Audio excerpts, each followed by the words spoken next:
ये concern matter of concern है क्या? साख का सवाल जब हम लोकतांत्रिक संस्थाओं की बात करते हैं और देश की सबसे बड़ी संस्था चुनाव के वक्त चुनाव आयोग पर अगर इतने गंभीर सवाल हो तो ये है क्या मैटर ऑफ कंसर्न या पल्ला झाड़ लेने वाला मामला है? कोई मतलब नहीं गरिमा जी, ये पल्ला झाड़ने वाला मुद्दा बिल्कुल भी नहीं है।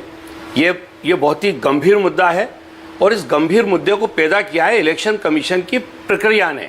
हाँ। और उसके कारण पूरी लोकतांत्रिक व्यवस्था है उस पर प्रश्न चिन्ह लग रहा है और इस पे जो राजनीतिक दल हैं हाँ। वो भी इसके दायरे में आ रहे हैं। आज कोई कह रहा है कि सरकार की इस पे भूमिका है, कोई बोलता है बीजेपी की भूमिका है, जबकि ना तो बीजेपी की इसमें भूमिका है ना सरकार की इसमें भूमिका है। पूरे अधिकार इसमें इलेक्शन कमीशन के पास है और इलेक्शन कमीशन ऑफ इंडिया चाहिए था इस मुद्दे पे। लेकिन Brijmohan Srivastava election commission of India election commission of India जिसे स्वायत्त बताते हैं आप, उसकी स्वायत्तता पर तो सुप्रीम कोर्ट सवाल उठा चुका है ना। सुप्रीम कोर्ट ने कहा कि भाई कैसे सीईसी की नियुक्ति हो जाती है, 24 घंटे में बिजली की रफ्तार से फाइल घूम जाती है और यहीं पर बहस जीरो हो जाती है क्या? तो गरिमा जी, इसलिए मैं कहना चाहता हूं कि चूंकि निर्वाचन आयोग पे लगातार प्रश्न उठ रहे हैं और देश के, जैसा भी आपने बताया कि एक सर्वे बोल रहा है कि इसमें लगभग 75% लोग मान रहे हैं कि इसमें उनका विश्वास नहीं है, तो ऐसी स्थिति में इस स्वायत्त संस्था की जिम्मेदारी है क्योंकि फैसला उन्हीं लोगों को लेना है। इसमें सरकार का हस्तक्षेप नहीं है, इसमें किसी पॉलिटिकल पार्टी का हस्तक्षेप नहीं है। बृजमोहन श्रीवास्तव, सरकार का हस्तक्षेप कैसे नहीं है? इस मामले में संवेदनशील क्यों नहीं है? बृजमोहन श्रीवास्तव, जिम्मेदारी से मुझे बताइए, सुप्रीम कोर्ट ऑफ इंडिया ने कहा था अरुण गोयल की नियुक्ति के वक्त कि 24 घंटे में बिजली की रफ्तार से फाइल घूम गई। हमें बता तो दो कि किस हिसाब से नियुक्ति प्रक्रिया कर दी आपने, क्या था नियुक्ति का प्रोसेस?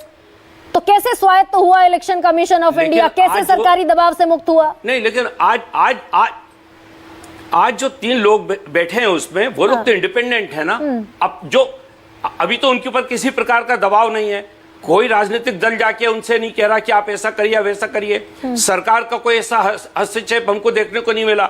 हम एक प्रेज्यूम कर रहे हैं कि सरकार ऐसा कर सकती है, लेकिन मैं विश्वास के साथ कह सकता हूं सरकार का इसमें उतनी भूमिका नहीं है जितनी भूमिका स्वयं निर्वाचन आयोग की है। मतलब उन्हें मालूम है है क्या वो देश से बाहर है? क्या उन्हें नहीं मालूम कि उनके ऊपर आरोप लग रहा है? मतलब भूमिका है ना, पे प्रश्न उठाए जा रहे हैं, उनको भी तो मालूम है। मतलब मैं ये मानूं बृजमोहन श्रीवास्तव की भूमिका है चुनाव आयोग की? उनकी जिम्मेदारी ज्यादा मानता हूं मैं।